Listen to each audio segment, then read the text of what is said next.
Il y a 2 jours, j'étais en train de regarder une vidéo d'Antoine Blanchemaison. Donc c'était une vidéo qui parlait de comment avoir, les raisons pour lesquelles les gens n'avaient pas plus de vues sur leur chaîne YouTube.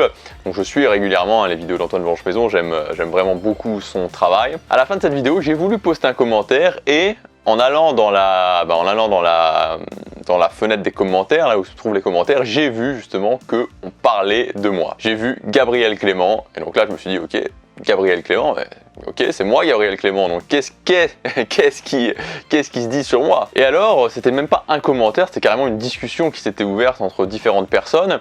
Et la première personne qui avait parlé disait « Antoine, tu nous parles de comment avoir de plus de vues sur YouTube, mais je sais que tu coaches Gabriel Clément, comment expliques-tu que malgré ton coaching, il n'est pas de succès ?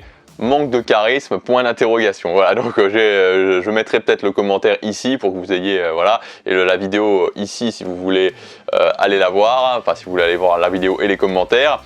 Et voilà l'idée. Alors c'est tout à fait normal que quand on fait des vidéos sur YouTube, voilà, il y a des gens qui vous aiment, des gens qui vous aiment pas, des gens qui trouvent que vous avez du charisme, des gens qui trouvent que vous n'avez pas du tout de charisme.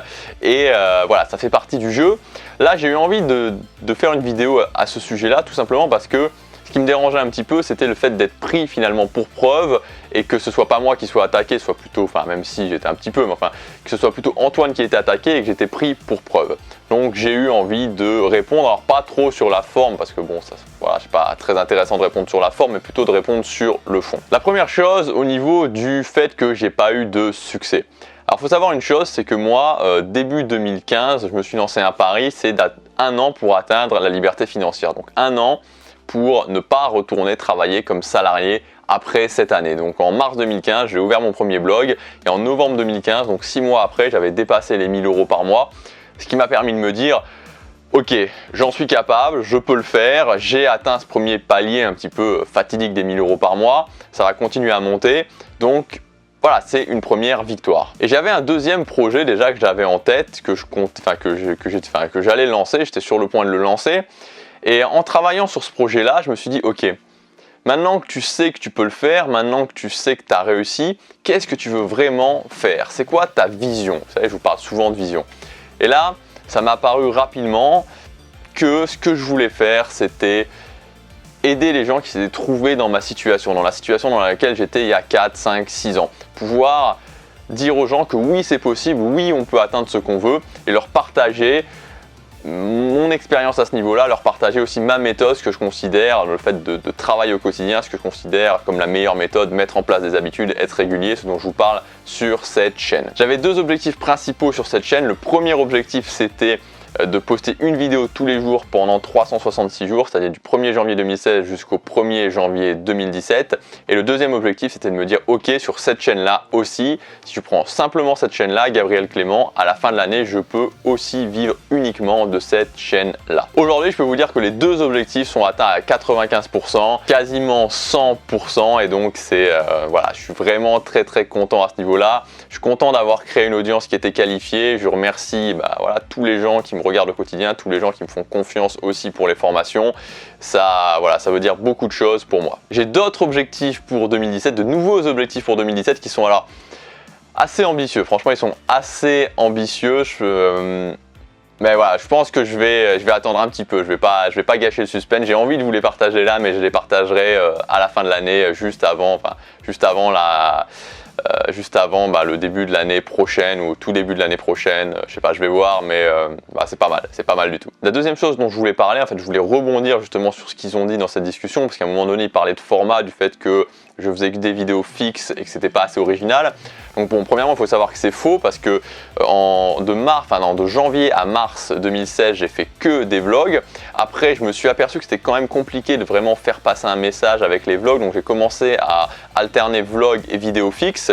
Cet été, j'ai voyagé 50 jours et j'ai refait beaucoup de vlogs cet été. Et en fait, ce dont je me suis aperçu, c'est que au début de l'été, donc fin juin, j'étais à 700 abonnés. Début septembre, après justement cette session de voyage et cette session de vlog, j'étais à 1200 abonnés. Donc j'avais doublé mon audience. Enfin, pas tout à fait, mais quasiment doublé mon audience. Mon nombre d'abonnés en tout cas. Et parallèlement à ça, Et c'est pour ça que je m'étais fixé en août justement l'objectif de fin décembre d'avoir 5000 abonnés. Je voulais vraiment continuer sur cette lancée-là. Et en septembre, je me suis aperçu qu'il y a eu beaucoup de désabonnements, j'ai eu une baisse des vues. C'est tout à fait logique, c'est-à-dire que les gens qui étaient venus et qui avaient commencé à regarder pour le voyage au Japon, le voyage en Corée du Sud, les vlogs de voyage, n'étaient pas forcément intéressés par le fait d'améliorer leur vie, de passer leur vie à un autre niveau, d'atteindre leurs objectifs en mettant en place des habitudes. Et alors j'ai commencé justement à faire exclusivement des vidéos fixes, j'ai commencé à vraiment me concentrer sur le contenu que je donnais et il y a eu vraiment une ascension des vues qui continue, c'est-à-dire que là, depuis environ le 20-25 septembre, j'ai 20 à 30% d'augmentation, que ce soit au niveau des vues ou au niveau de la durée de visionnage. Ce qui m'a amené au constat que je voulais pour le moment construire une audience vraiment qualifiée, une audience prioritairement autour de ma thématique et ensuite le jour où j'aurai plus d'abonnés, peut-être le jour où j'aurai 5000 abonnés qui seront vraiment qualifiés, peut-être élargir. Concernant le point spécifique des vlogs, c'est un petit peu lié, c'est-à-dire que pour le moment je ne compte pas en refaire, ou si j'en refais ça sera très rarement. C'est un format que j'aime beaucoup, alors je pense qu'en 2017 il y aura de nouveau des vlogs, mais pour l'instant c'est un petit peu en stand-by parce que ça ne me permet pas de parler de mon message comme je veux et ça ne rentre pas vraiment dans la ligne de mes objectifs. Même au niveau des vidéos fixes, je me suis beaucoup plus concentré sur le contenu ces derniers temps et pas vraiment sur le format ou sur la diversité, que ce soit la diversité des lieux, que ce soit le fait de faire des intros, ce genre de choses.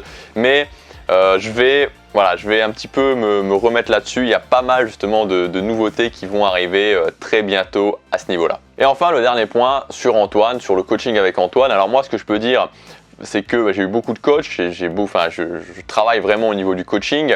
En fait, la façon dont j'investis sur moi, c'est exactement ce que je vous dis de faire, c'est-à-dire la lecture, les formations, le coaching, c'est les 3 piliers vraiment impératifs. Et je peux vous dire vraiment qu'Antoine, c'est quelqu'un qui s'investit beaucoup dans son coaching. Maintenant, je le considère plus comme un coach, je le considère surtout comme un ami.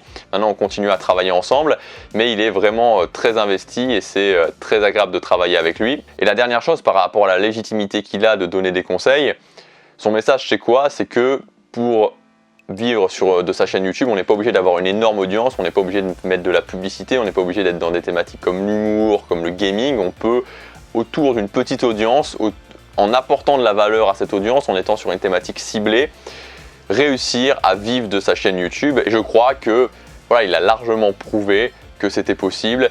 Et moi-même, j'ai une petite audience et je vous assure que c'est vraiment possible, sans publicité, en apportant de la valeur aux gens, en n'ayant pas 20 000, 30 000, 40 000 abonnés, de pouvoir vivre de ce qu'on fait. Quand on croit ce qu'on fait, quand on présente des choses auxquelles on croit vraiment, c'est tout à fait possible. Voilà pour cette vidéo. N'oubliez pas, le plus important, peu importe ce qu'on dit, peu importe ce qu'on pense, peu importe ce que les autres disent, peu importe ce que les autres pensent, la vérité, elle est dans ce que vous faites au quotidien, dans le fait de travailler au quotidien, jour après jour, de poser une brique, puis une brique, puis une brique, puis une brique pour construire vraiment votre palais, pour réussir à atteindre ce que vous voulez, vos objectifs et ensuite vos visions.